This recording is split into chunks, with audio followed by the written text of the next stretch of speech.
So one of the things you can use gears for is to change the direction of movement. So let's show you how to do that. So to do that, I'm going to need one of these Technic axles, and I'll place it through here.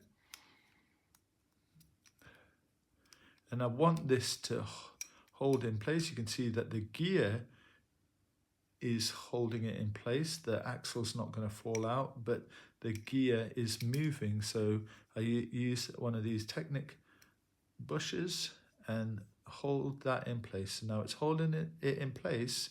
It can move, the gear can rotate because the axle holder has got a circle in it and the axle moves freely in it. So then if we want to change the direction,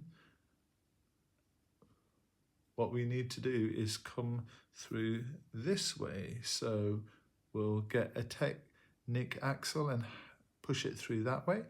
And then I'll place the black gear through and push it onto here. And you can see, well, I want to hold it in place. So I'll get a Technic brush and I'll push it in place. And you can see that changes the direction. Now you'll notice straight away that it isn't perfect, so there's movement in there, isn't there? So that's not ideal.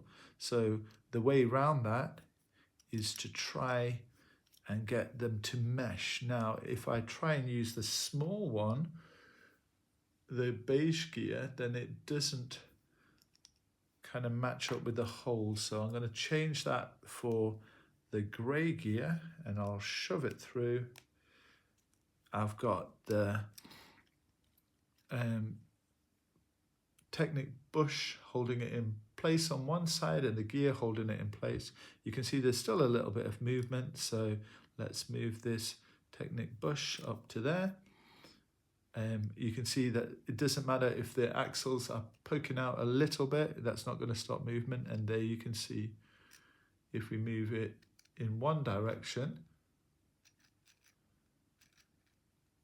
so moving it that way, this is moving in another direction.